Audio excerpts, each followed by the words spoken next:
Donc voilà. Donc nous allons faire un webinaire sur les infections urinaires chez l'homme. Les intervenants, je vais vous les présenter. Donc il y a le docteur N. Aurélia, qui est la nouvelle chef de service dans le service Oui. d'infectiologie du Sud francilien, et le docteur Bonita Adrien, qui est pharmacien au CHSF, qui vont donc être nos experts. Et moi-même, donc, qui suis doctoresse Sadieu Christine, je suis médecin généraliste à Morsan et présidente de la CPTS du Val d'Or. Est-ce que vous voulez dire un petit mot, Aurélia et Adrien, ou Oui, comment? c'était juste pour préciser, c'est pas moi la nouvelle chef de service, c'est le docteur Gabas, mais je suis une Ah, autre des pardon, praticiennes hospitalières du service de maladies infectieuses. Aucun souci. pardon, Je voulais juste lui redonner les honneurs. pardon, je me suis trompée. Alors, Élodie. L'ordre du jour, c'est donc la cystite chez l'homme. Donc, on va vous parler, poser quelques questions sur la cystite, vous présenter des cas cliniques avec des questions et des réponses qui seront faites au fur et à mesure. D'autres questions un peu plus particulières qu'on vous mettra, les différents soignants se sont posés, des questions qu'on a à vous poser. Et enfin, vos recommandations, en sachant qu'au fur et à mesure des cas cliniques, vous donnerez aussi des informations. Voilà, on commence. Alors, première question. La cystite chez l'homme existe-t-elle? La réponse est oui. Si nous devions définir la cystite chez l'homme, que dirions-nous? Réponse. La cystite chez l'homme, il faut avoir des signes cliniques locaux, diversement associés, d'apparition ou d'aggravation aiguë, brûlure mictionnelle, pollakiurie, urgenturie, nicturie, dysurie, douleur de l'hypogastre et surtout absence de fièvre, ni douleur lombaire spontanée ou provoquée et un ECBU positif. Alors, évaluation de la gravité réelle. Comment faire? Réponse. La cystite de l'homme est une cystite à risque de complications. Alors, Comment dire? Pardon. je voulais juste intervenir, comme c'est moi qui avais donné les réponses déjà au diapo qu'on avait travaillé avant, que ces définitions, elles viennent du coup des nouvelles recommandations qui doivent sortir, pardon. C'est-à-dire que la Société française d'infectiologie travaille depuis un an maintenant sur ces recommandations. Je ne sais pas pourquoi ils n'arrivent pas à les publier, mais ils nous ont déjà présenté depuis juin 2025 toutes les recommandations et c'est ça que du coup je voulais vous transmettre aujourd'hui. Ils communiquent beaucoup dessus à tous les congrès d'infectiologie. Il y a toujours un topo sur les nouvelles infections urinaires pour vous expliquer du coup que c'est des données qui sont un petit peu solides. Et là, j'avais repris du coup leur définition de la cystite. Et c'était l'évaluation de la gravité réelle. La cystite de l'homme, c'est juste pour reprendre les catégories des femmes, c'est pas une cystite simple, mais par définition avec le sexe masculin, c'est du coup une cystite à risque de complications. C'est juste ça que je voulais redire. C'est très bien, mais je pense qu'on va faire comme ça, Aurélia, puisqu'on a prévu de faire questions-réponses. On va faire chacune comme ça sur deux rôles. C'est très bien. Alors, comment différencier la cystite et la prostatite? Alors, la définition, du coup, c'est uniquement par la fièvre, puisqu'on a une définition qu'ils ont utilisée, c'est uniquement la fièvre qui va faire la différence. Y a-t-il un lien direct entre cystite et prostatite? C'est-à-dire, une cystite est-elle toujours une prostatite débutante? Bah, non, par analogie avec la femme, que du coup on connaît bien, on peut très bien avoir une cystite sans forcément avoir après une prostatite, enfin une infection urinaire haute. Eh bien, c'est la même chose chez l'homme et je pense que c'est quelque chose que vous voyez dans votre pratique courante, qu'il y a des hommes vraiment qui se plaignent de signes de cystite sans avoir de fièvre et sans forcément avoir la prostatite après. Quelle est la place de l'ECBU dans cette cystite, après ces symptômes chez l'homme? Le CBU, il est systématique chez l'homme. Je pense qu'on en reparlera encore un petit peu après, donc je détaillerai plus après, mais en tout cas, il faut retenir qu'une cystite de l'homme, comme les cystites à risque de complications, on fait toujours un ECBU. Quelle est la place des examens complémentaires globalement? Eh bien, il faut faire le CBU, mais il n'y a pas d'indication à faire des examens systématiques. Il n'y a pas besoin de manière systématique de faire une échographie ou une créatinine, encore une fois, comme une cystite à risque de complications chez la femme. Diapo suivante. Alors, on va voir quelques cas cliniques pour compléter ces questions, cas cliniques qui ont été un peu tirés de toutes les questions qu'on a pu se poser, avec une réponse au fur et à mesure. Et si vous avez des questions, on vous propose de les poser peut-être après, ça sera plus simple. Donc, réfléchissez aux questions posées, notez vos questions et on s'organise après. Donc, premier cas clinique, Monsieur S, 37 ans, sans antécédents, présente des brûlures missionnelles et une pollakiurie sans fièvre ni douleur lombaire. À l'examen, il a un abdomen souple, pas de douleur lombaire et une bandelette qui a été faite avec des locaux plus et des nitrites plus. La première question, la bandelette était-elle indiquée dans ce cas? Alors, tout à fait. La bandelette, elle reste indiquée, surtout pour sa valeur prédictive positive, du coup, qui est de 90% chez l'homme. Ça veut dire que si la bandelette urinaire est positive, bah, c'est quasiment sûr que cet homme a une cystite ou une infection urinaire, en tout cas. Par contre, ça élimine pas le diagnostic si elle était négative. Donc ça, quand même, c'est quand même très intéressant en valeur d'orientation, mais ça ne remplace pas le CBU. Donc, réponse, dois-je faire un ECBU? Donc, du coup, oui, pour pouvoir adapter les traitements, qui est toujours Voilà. indiqué chez l'homme. Doit-on faire un toucher rectal systématique? Alors non, pas forcément. En cas de cystite, il est pas indiqué. Il va être indiqué que quand on a un doute vraiment pour faire les part des choses. Après, entre la cystite, la prostatite et la pyélonéphrite, on va en reparler, mais il n'est pas du tout nécessaire en cas de cystite, a priori. Alors, le CBU revient avec un Escherichia coli supérieur à 10,4, sensible. Quel est le traitement? Du coup, on va en reparler juste après. Je pense qu'on peut juste D'accord. reparler d'abord de la recherche d'IST. Oui. Alors, la recherche d'IST. Bon, pourquoi? Parce que c'est un homme plus jeune, mais ça pourrait être aussi un homme plus âgé. Donc, on va se poser la question, la recherche d'infections sexuellement transmissibles est-elle systématique? Alors, du coup, je vous ai proposé comme réponse non, pas en cas de symptômes typiques et de CBU positif, à faire si le CBU est négatif. Comme pour la femme, par exemple, une femme qui se plaint de cystite, si la BE est positive, on s'arrête là. Si elle n'est pas positive, bah là, on va chercher autre chose, que ce soit de l'herpès, une IST ou autre. Bah, c'est la même chose chez l'homme, du coup. Pas systématique parce que c'est un homme jeune. Alors après, comme en tant qu'infectiologue, je prêche quand même pour ma paroisse et on peut toujours lui proposer, sans argument pour cette histoire de cystite, mais de proposer de faire un bilan d'IST de toute façon à chaque consultation. Mais bon, c'est parce que je suis infectiologue et je suis biaisée. Non, mais tu es pas biaisé, effectivement, c'est l'occasion de poser des questions, hein, surtout. Alors, Et du coup, j'enchaîne effectivement sur le traitement. Donc, les recommandations du traitement des cystites de l'homme qui sont nouvelles. On propose du coup une antibiothérapie probabiliste, comme chez la femme avec la cystite à risque de complications.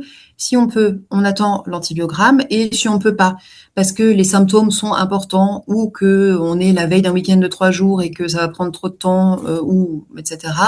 Le traitement probabiliste, en première intention, c'est la phosphomycine, donc le monuril, un sachet au coucher de 3 grammes et comme la cystite à risque de complications, J1, J3 et J5. En deuxième intention, ce sera la nitrofurantoïne pendant 7 jours, sauf en cas d'insuffisance rénale, ou le pivméthylinam. Après, en probabiliste, il y a quand même peu de raisons de ne pas pouvoir proposer du monuril. Je pense que les allergies à la phosphomycine sont assez rares. Du coup, c'est surtout la première ligne qu'il faut retenir pour moi, de proposer de la phosphomycine, J1, J3, J5, en première intention. On précise que s'il y a une colonisation ou une infection urinaire qui est connue dans les 3 derniers mois, ça veut dire on a fait un ECBU de manière peut-être un petit peu systématique dans les 3 derniers mois. Dans ce cas-là, on va choisir un antibiotique qui marche contre le germe qu'on avait trouvé et qu'on n'avait pas forcément traité la dernière fois pour quelle que soit la raison. d'accord. Diapo suivante. Une fois qu'on a l'antibiogramme et qu'on a commencé un traitement, par exemple par phosphomycine, si c'est sensible, que le traitement est bien toléré, il n'y a pas de raison de changer. Le traitement probabiliste qu'on a tenté, ce sont de toute façon, on a vu phosphomycine, nitrofurantoïne et piméthylinam, ce ne sont pas des antibiothérapies à l'âge spectre, donc il n'y a pas de raison de changer, on les continue. Sinon, cette fois-ci, tous les traitements de première intention, là, il n'y a pas d'ordre de préférence. Donc, les propositions qui sont faites quand on a l'antibiogramme, ou quand on n'a pas fait, par exemple, de traitement probabiliste, ce serait la phosphomycine, aussi un sachet à J1, J3, J5, nitrofurantoïne, 100 mg 3 fois par jour pendant 7 jours, le pivméthylinam, 400 mg, et j'attire votre attention que c'est 3 fois par jour, alors que chez la femme, c'est que le pivméthylinam 2 fois par jour. Donc, c'est pas la même posologie que chez la femme. Donc, le pivméthylinam 400 3 fois par jour pendant 7 jours, ou le trimétoprime, 300 mg une fois par jour pendant 7 jours, et c'est du trimétoprime seul, c'est pas du Bactrim. Je vois une question qui arrive. La phosphométhyme a-t-elle l'AMM dans cette indication? La réponse c'est non, mais Adrien va vous en reparler à la fin du diaporama. Ok. Donc, quand on a l'antibiogramme, et si jamais c'était résistante aux molécules de première ligne dont on vient de parler, cette fois-ci, et par ordre de préférence, ce qui est recommandé, c'est l'amoxicilline à dose classique, 1 g x 3, pendant 7 jours aussi. Le Bactrim forte, donc 800 mg 2 fois par jour pendant 7 jours, ou l'Augmentin, 1 g x 3 pendant 7 jours. Donc, on a tous appris qu'il fallait jamais mettre d'amoxicilline ou d'Augmentin dans les infections, enfin dans les prostatites, parce qu'il n'y avait pas de bonne diffusion prostatique. Mais là, la question, c'est pas la prostate, justement, c'est la cystite, et c'est pour ça que c'est les traitements qui sont recommandés. On remarque aussi qu'il n'y a pas de place pour les quinolones dans le traitement de la cystite, parce que c'est à trop large spectre et qu'on peut faire des antibiotiques plus simples. Alors, cas clinique numéro 2, qui va nous permettre de creuser un peu sur d'autres choses. Monsieur P, 82 ans, présente des brûlures urinaires, une urgenturie récente, une hématurie macroscopique, une pollakiurie, des douleurs de l'hypogastre, une gêne lombaire avec fièvre. Comment faire la différence entre cystite et prostatite, notamment chez le sujet âgé, où la fièvre est parfois absente? Là, elle est présente, mais elle peut être absente. Traitement de première intention, de deuxième intention. Alors, du coup, je vous avais répondu en ayant les diapos que par les définitions qui ont été données, on ne peut pas avoir de prostatite sans fièvre. Mais j'entends le problème de la personne âgée qui va pas avoir forcément de fièvre. Dans ce cas-là, on va chercher un petit peu d'autres arguments, en particulier biologiques. C'est vrai qu'on se posera plus la question si quelqu'un a 100 de CRP, 15 000 blancs.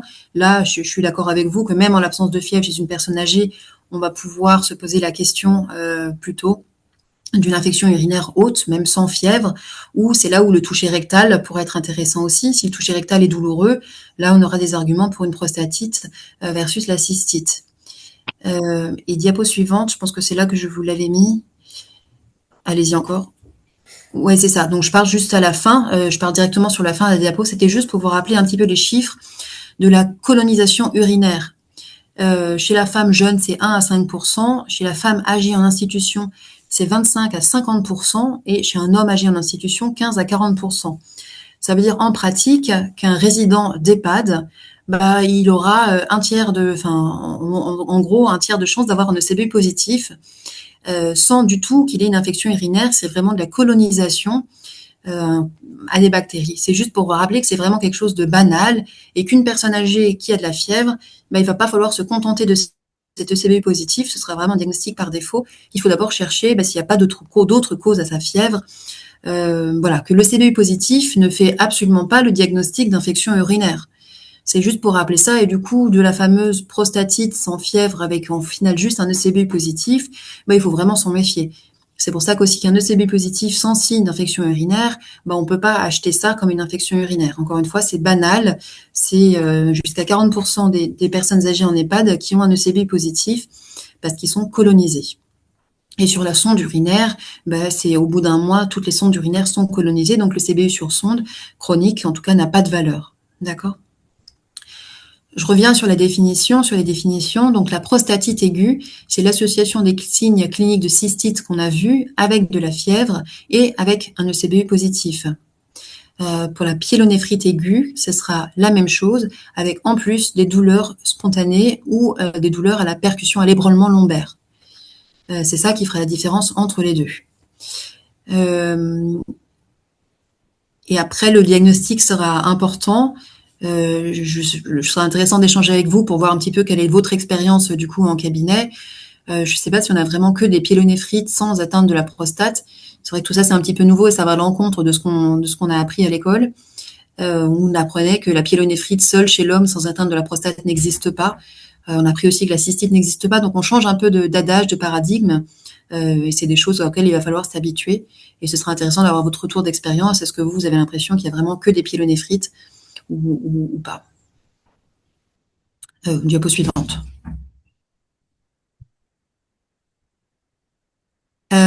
Alors, je suis désolée pour l'antibiothérapie probabiliste, c'est pas de la cystite, hein, que je réalise qu'il y a une erreur dans le titre.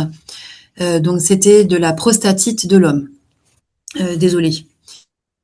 Donc, la prostatite de l'homme, encore une fois, en l'absence de sepsis, en l'absence d'infection ou de colonisation à entérobactéries résistantes au C3G dans les 3 derniers mois, pour le traitement nibulatoire, le traitement probabiliste, donc, ce sera la ceftriaxone en IV ou qu'on peut donner en sous-cute, ou bien les quinolones, donc lévofloxacine ou ciprofloxacine, s'il n'y a pas eu de prise de quinolone dans les 6 derniers mois. Et l'ofloxacine n'est pas recommandée en probabiliste, car plus de résistance. On pourra toujours la mettre après documentation, après avoir récupéré l'antibiogramme. Diapo suivante. Alors, en cas si maintenant on a un antécédent d'infection ou de colonisation à entérobactéries résistantes au C3G dans les 3 derniers mois, ça veut dire qu'a priori, on a déjà le CBU antérieur. Et si on peut mettre un traitement péros, on va mettre en première intention des quinolones, donc ciprofloxacine ou lévofloxacine ou ofloxacine. Donc, comme je vous expliquais, une fois qu'on a l'antibiogramme, même s'il y a eu des quinolones dans les 3 derniers mois, que là, on a un ECBU qui reste sensible, on peut l'utiliser. Et si on a peu de choix, si on n'a pas les quinolones, dans ce cas-là, il faut l'envoyer à l'hôpital pour qu'ils mettent ou du cefepime, en fonction du mécanisme de résistance, si c'est une céphalorhospinase hyperproduite, ou en cas de BLSE, on privilégie du coup l'épargne des carbapénèmes et mettre en premier de la thémocyline, de la tazocilline ou de la céfoxytine ou les carbapénèmes. Mais tous ces antibiotiques, ce seront que des médicaments à dispensation hospitalière. Diapo suivante. En cas, maintenant l'antibiothérapie de relais, ça veut dire après un premier traitement, enfin après qu'on ait eu l'antibiogramme, et voilà. Si on peut, en cas de pyélonéphrite aiguë, on aura par ordre de préférence amoxicilline et j'insiste juste du coup pour dire que vraiment en fonction de l'entité qu'on traite, ce ne seront pas les mêmes traitements. Pour la pyélonéphrite aiguë, encore une fois, on retrouve l'amoxicilline, le Bactrim, l'augmentin ou les quinolones, voire le cefixime en relais. Donc le cefixime, c'est entre guillemets une C3G orale qu'on n'aime pas du tout en infectiologie parce que ça n'a pas du tout une bonne biodisponibilité. C'est pas du tout la même chose que de mettre de la ceftriaxone en IV ou en sous-cute ou en IM. Donc pour nous, ce sera vraiment par défaut si on n'a aucune autre possibilité. Donc pour la pyélonéphrite, on a des bactéries qui vont pas forcément avoir la meilleure diffusion prostatique, en tout cas théorique, alors que pour la prostatite aiguë, il n'y en a plus les bêta-lactamines. On a par contre, et c'est par ordre de préférence aussi, en premier le Bactrim, qui est un spectre plus large, et en deuxième les quinolones. Pourquoi c'est pas la même chose que la diapo d'avant? Parce que la diapo d'avant, c'était en probabiliste, alors que cette fois-ci, c'est une fois qu'on a l'antibiogramme. Donc, il y a pas mal de résistance, donc on va pas mettre de Bactrim en probabiliste. Par contre, si on a l'antibiogramme et que c'est sensible, c'est l'antibiotique à privilégier maintenant pour les infections urinaires masculines, puisque la pénétration prostatique est excellente, l'efficacité aussi, et que le spectre est moins large que les quinolones. Et pour les quinolones, c'est les 3. Une autre nouveauté de ces recommandations, c'est que je vois encore sur la diapo, si on a une résistance ou une contre-indication au Bactrim et au quinolone, si on a eu au moins 5 jours de traitement parentéral bien conduit donc à l'hôpital, on peut proposer comme antibiothérapie de relais la phosphomycine ou des bêta-lactamines comme amoxicilline, acide clavulanique ou cefixime par ordre de préférence.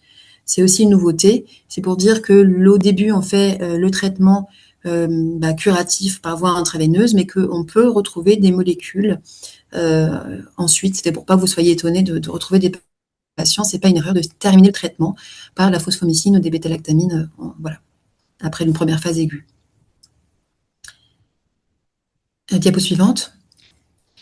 Un petit mot sur l'entérocoque. Les entérocoques, vous savez qu'ils sont naturellement résistants au C3G Et donc, quand on a un entérocoque, si c'est un entérocoque fécalis, le traitement de première intention, ce sera l'amoxicilline, même en cas de prostatite, parce qu'on sait que l'amoxicilline marchera bien mieux sur l'entérocoque fécalis que tous les autres antibiotiques. Et tant pis pour la diffusion prostatique, l'amoxicilline va quand même marcher aussi. En cas de contre-indication, l'entérocoque faecium, qui est dans la plupart des cas résistant à l'amoxicilline, les traitements recommandés seront le linezolide, mais qui sera aussi que à dispensation hospitalière, ou comme quinolone, la moxifloxacine ou la lévofloxacine. Ce sont les deux quinolones qui vont avoir de l'action, enfin, des actions contre les entérocoques.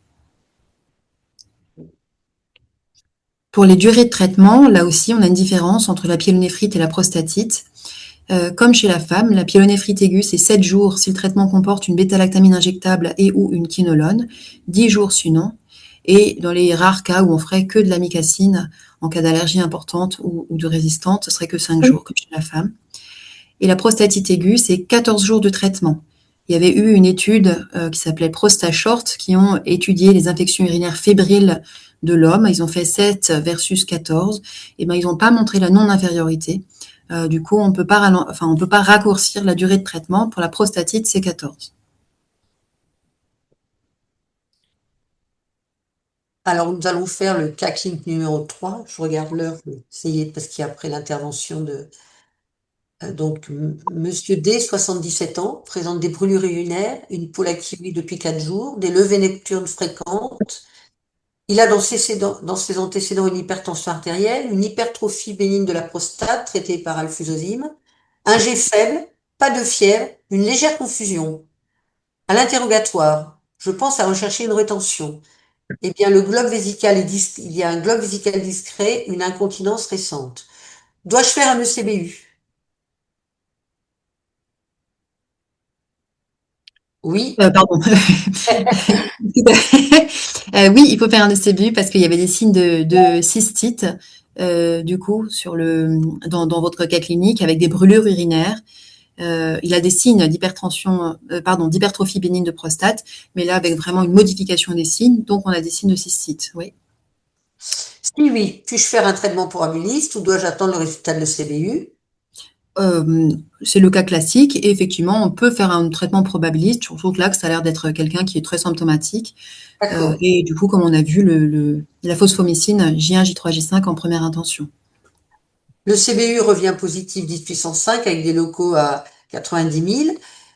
Dans le contexte d'hypertrophie, etc., dois-je faire une toucher rectale, une échographie, voire une créatininémie dans ce contexte un peu particulier? Alors, j'ai fait une proposition de réponse en vous disant que oui, effectivement, le toucher rectal peut être intéressant pour vérifier aussi du coup la taille de la prostate, surtout en cas de diagnostic d'hypertrophie bénigne de prostate. Et on peut voir s'il est douloureux. L'échographie, elle me semble intéressante à faire pour le coup, de même pour voir un peu la prostate et surtout évaluer le résidu post-mictionnel. Chez un patient qui a une HBP, il peut être susceptible d'avoir une infection post-mictionnelle, pardon, un résidu post-mictionnel. Et comme chez la femme, ça va être un facteur d'infection après à répétition, et ce sera intéressant de le traiter pour éviter les récidives après d'infections urinaires. Et la créatinine, ça me semblait aussi tout à fait licite pour évaluer la fonction rénale, surtout si on se pose la question d'un patient un peu confus, peut-être un peu déshydraté en globe, pour vérifier que les reins marchent bien. Faut-il ici regarder l'importance du résidu post-mictionnel? Y a-t-il un risque d'insuffisance rénale obstructive dans le contexte? Bah là, comme une hypertrophie bénigne de prostate chez l'homme classique, donc ouais, tout à fait. Quel traitement de première intention? Quel antibiotique? Ah, j'ai déjà répondu tout à l'heure. J'avais répondu en mais remplissant les diapos, j'avais oublié à vous de répondre parce que c'est une cystite simple. Voilà. Mais bon, je Qu'aurais-je l'ai dit. fait, qu'aurais-je fait si fièvre? Mais comme le traitement du coup d'une prostatite et discuter, voir s'il est vraiment en globe, dans ce cas-là, il faut peut-être lui poser une sonde urinaire. D'ailleurs, enfin, j'avais appris aussi à l'école que en cas de prostatite, la sonde urinaire était contre-indiquée. On en revient complètement. Maintenant, enfin, c'est pas la peine de poser de manière systématique un cathéter suspubien. On peut poser une sonde urinaire simple en cas de prostatite et c'est important de dériver les urines, bien sûr, en cas de prostatite. Les questions étaient un peu faites pour avoir toutes ces réflexions, évidemment. Tout C'était à fait. des Et questions naïves. mais qui permettent affiner les choses. J'avais profité aussi comme on parlait des rétentions aiguës d'urine, s'il n'y avait pas eu de signes cliniques associés, mais juste on retrouve un patient avec un globe finalement, s'il n'a pas de signe d'infection avant, eh ben c'est pas la peine de faire un ECBU ni de traiter une colonisation urinaire.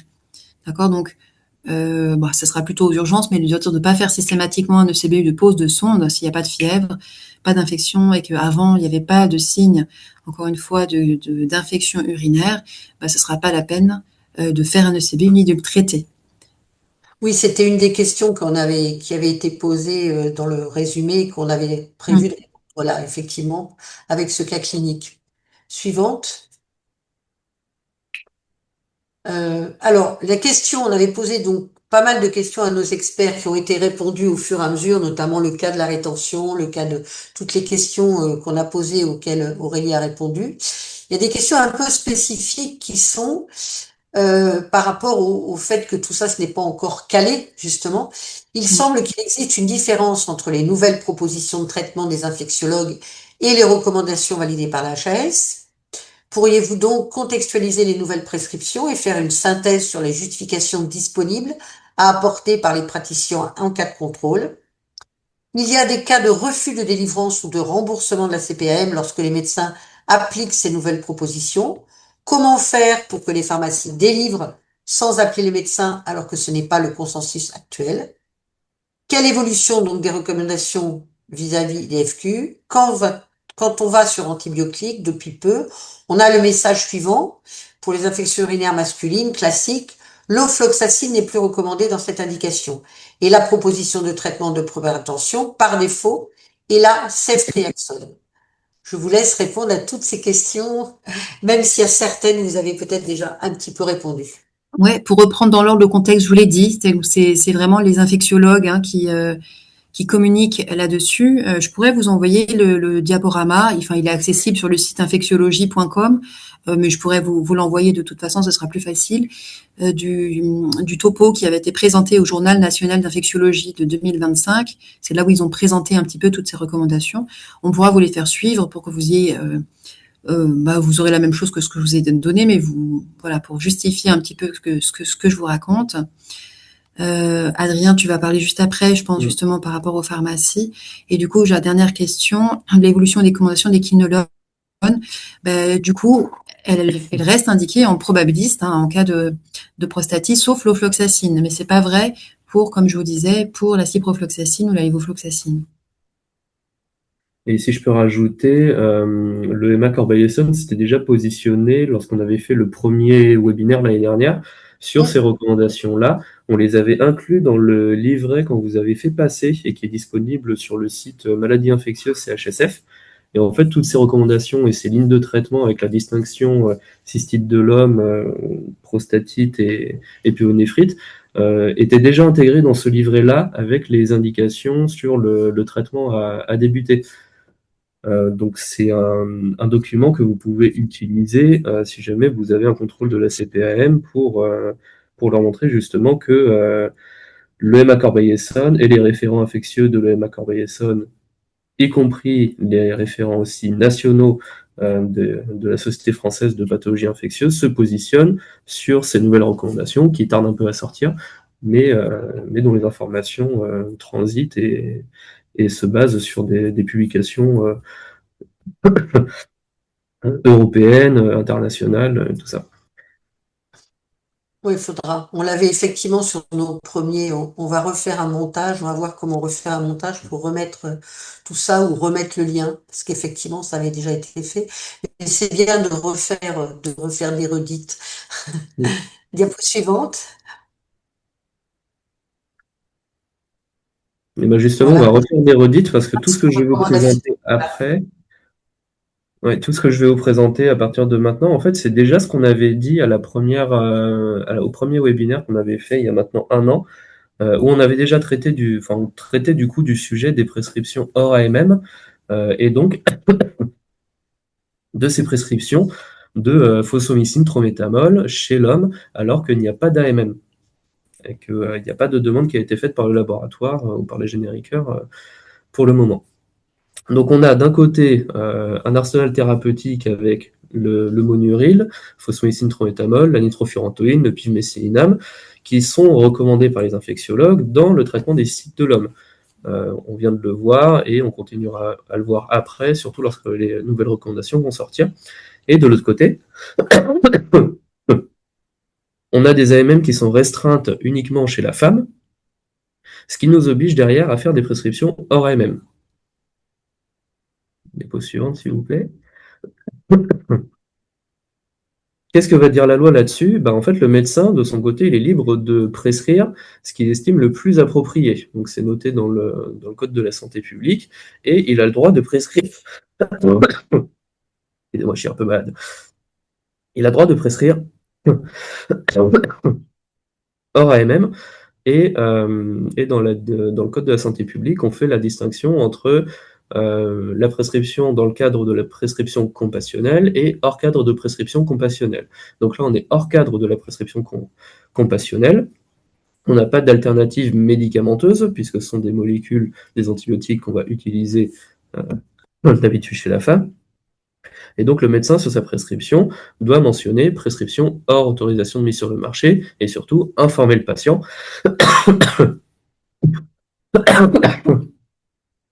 on n'est pas conforme par rapport à l'AMM, française ou européenne, et qu'il n'y aura pas du coup de prise en charge par l'assurance maladie. C'est à partir du moment où il n'y a pas d'AMM qui a été accordé dans l'indication qu'on va traiter, et qu'il n'y a pas de journal officiel qui donne une indication sur le remboursement et la prise en charge par la collectivité, on ne peut pas demander de prise en charge par l'assurance maladie. Donc derrière, il en découle qu'au niveau de la dispensation, forcément, le pharmacien, quand il va dispenser, il va engager sa responsabilité. Il va vérifier que la prescription mentionne bien que c'est hors autorisation de mise sur le marché. Il va pouvoir donner le médicament ou il aura aussi le droit de refuser. Ça, c'est dans le Code de la santé publique aussi. Une prescription hors AMM peut être refusée par le pharmacien. Et en tout cas, dans ces cas-là, de la cystite de l'homme, c'est quand même assez bien bordé. Il y a des recommandations qui vont sortir et des informations qui sortent un peu au fil de l'eau sur les molécules à utiliser, sur ces futures recommandations. Donc en fait, on a un cadre qui est assez sécurisé sur ces dispensations-là. Donc il peut aussi dispenser le médicament tout en donnant les conseils habituels aux patients. Si on donne une quinolone par exemple, ou si on donne le phosphomycine trométamol plutôt le soir, avant de se coucher, d'essayer de ne pas faire de miction la nuit pour avoir une bonne imprégnation de la vessie, etc.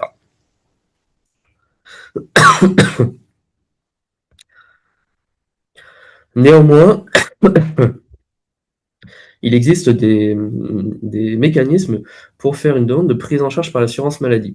Alors, le contexte de la cystite de l'homme sans fièvre qui nécessite un traitement antibiotique tout de suite ne s'y prête pas. Par contre, si on a des cystites récidivantes chez l'homme, si on a une antibioprophylaxie chirurgicale qui ferait appel à la phosphomycine trométamol pour une biopsie de prostate ou une prostatectomie ou une autre intervention, ou alors en IXM ligne après des échecs thérapeutiques, on peut demander une prise en charge dérogatoire à l'assurance maladie. Et c'est des dossiers qui sont évalués au cas par cas, qui prennent un peu de temps, mais qui peuvent être anticipés dans ces cas-là, je pense. C'est les seuls cas auxquels j'ai trouvé une utilité pour ces demandes dérogatoires. Je ne sais pas si on a quelqu'un de la CPAM qui peut confirmer, qui est connecté, qui peut confirmer, ou alors on pourra leur faire un mail pour leur demander confirmation derrière. Mais en tout cas, c'est ce qui nous avait été dit l'année dernière au premier webinaire qu'on avait fait. Voilà, j'espère avoir répondu à vos questions de ce côté-là. Moi, j'avais une question, juste Adrien, j'en profite. Les patients, vraiment, ils ne sont pas remboursés? Alors, Parce qu'on le prescrit, en fait, nous aussi, déjà couramment, en prophylaxie, par exemple, de ne pas faire de CBE, mais de mettre un sachet de monuril, de phosphomycine, etc. Mais j'ai jamais eu de retour comme quoi les patients... Bon, c'est pas très cher la phosphomycine, mais j'ai pas eu de retour comme quoi les patients n'étaient pas remboursés. Alors, normalement, si on s'en tient à ce que dit la loi, ils ne devraient pas être remboursés. Après, le pharmacien peut faire les dispensations du Monuril, passer le dossier en télétransmission, et puis si ça passe, ok. Et si ça passe pas, s'il y a un contrôle, bah, il faudra se rapprocher du patient pour qu'il fasse un remboursement De la du pharmacie. médicament. Ouais, c'est ça. Parce que la pharmacie ne sera pas remboursée. Après, voilà, dans le cadre du webinaire, on ne peut pas dire oui, c'est bon, vous pouvez y aller et ce sera remboursé. C'est une pratique qui n'est pas légale. Ben, merci beaucoup pour votre attention à tous. Est-ce qu'il y a des questions? Je vois Dominique qui précise peu de contrôle des médecins hospitaliers. Donc, ben, on peut répondre oui. Si Dominique, tu veux prendre la parole, c'est vrai que probablement il y a moins de contrôle Non. par rapport à ce que vous Ouais, prévoyez que par rapport à ce que... ouais. Mais l'information aujourd'hui, elle doit être claire, vous l'avez bien fait, etc. Mais la vraie vie, c'est très compliqué, effectivement. Alors, les médecins hospitaliers, bah, probablement que l'assurance maladie n'a pas envie, hein, ou ne peut pas. Après, ce qui pose problème, c'est la délivrance pour les pharmaciens en ville. Là, je pense qu'effectivement, ils voient arriver vos prescriptions hors AMM. Elles sont sûrement pas écrites hors AMM. Enfin, je sais pas, moi que vous l'écriviez. Voilà, merci. Donc, du coup, si le pharmacien n'est pas alerté, qu'il regarde pas, enfin bon, bref. Tout ça passe sous les radars, mais c'est vraiment un vrai problème, hein, ce sujet-là, hein, des recommandations qui sont celles qu'on doit appliquer dans la vraie vie et qui sont pas à jour avec les AMM. Alors ça, oui, ça a toujours été un problème entre les recommandations nationales et derrière le journal officiel qui tarde à sortir ou à mettre à jour les RCP. Le problème n'est pas la recommandation, le problème c'est le remboursement. C'est-à-dire que si tu prescris un truc qui n'est pas soumis à remboursement, c'est le médecin prescripteur qui va le payer. Or, à ma connaissance, la phosphomycine n'a pas d'indication chez l'homme. Donc, à partir du moment où tu prescris de la phosphomycine chez un homme, la sécurité sociale est parfaitement en droit de te demander de la payer toi-même. J'entends que c'est absolument pas logique, mais je pense quand même qu'on peut pas faire prendre en l'état les risques à nos confrères de faire quelque chose. Et ça se produit, c'est pas exceptionnel. Mais pourquoi le médecin et pas le patient? Je comprends pas. Bah parce que la loi est faite ainsi, qui fait que si toi, médecin, tu prescris un truc et qui est remboursé à tort au patient, c'est toi qui rembourse. C'est ce qu'ils appellent les indus.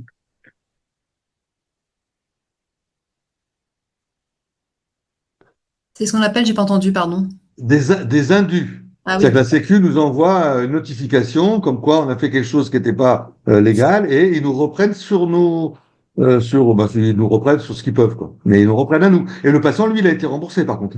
Ah, mais même si on a écrit hors AMM? Oui. Là, si le pharmacien a si tu délivré. écris au RMM, il va pas être remboursé. Ah oui. Non, mais si c'est le médecin hospitalier Ah oui, le médecin hospitalier, ça reste rien. Si tu écris hors AMM, le pharmacien délivre et fait payer le patient. Normalement, oui. C'est uniquement au cas où on ne met pas on ne met pas hors AMM et qu'ils s'en rendent compte. Dans ces cas-là, le patient est remboursé, le pharmacien aussi, le médecin doit rembourser. D'accord. En fait, si nous, c'est être prévenu. Après, si nous, on oublie d'écrire hors AMM, donc le pharmacien va délivrer, le patient va être remboursé, et le jour où la Sécu fait des contrôles, elle reprend sur le compte du médecin. Le patient, lui, il a été remboursé. Mais le patient et le médecin et le pharmacien sont payés, eux. C'est nous qui sommes pénalisés. Donc, on a intérêt à préciser au AMM et à expliquer aux patients. Oui. Nous, en tout cas, notre position au niveau de l'EMA Corbeil-Essonnes, c'est de vous donner les armes pour pouvoir justifier derrière la prescription.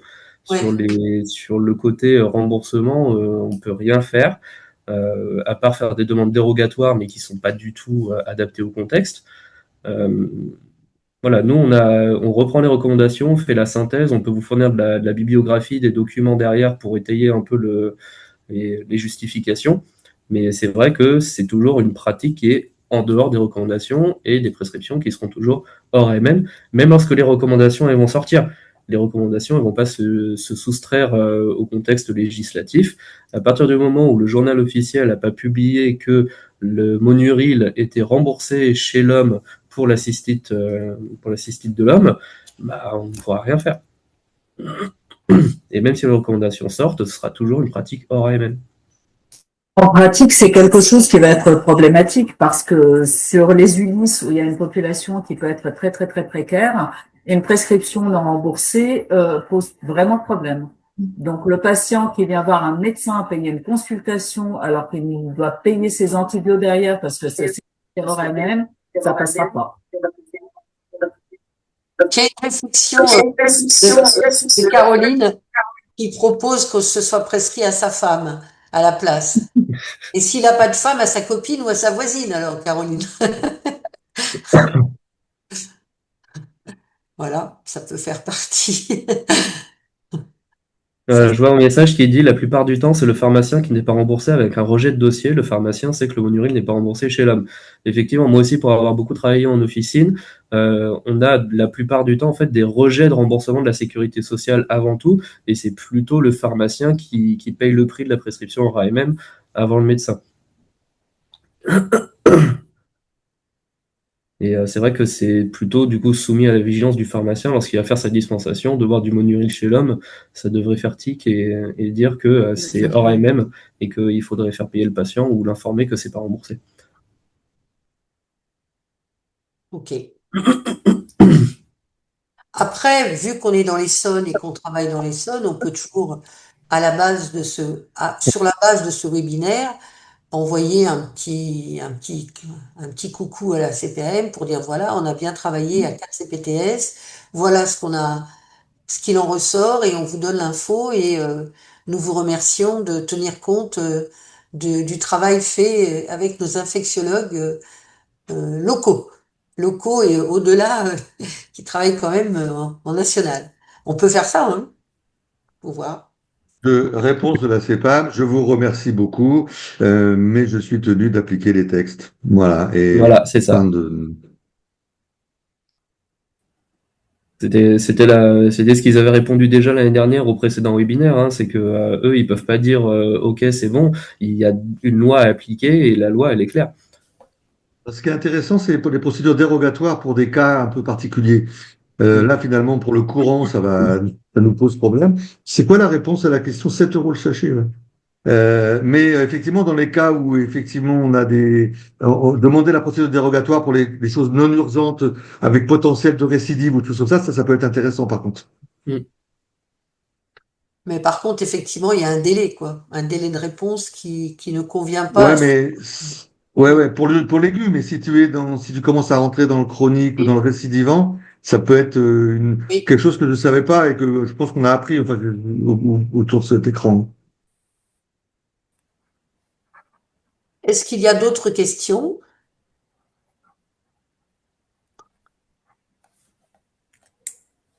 Bon.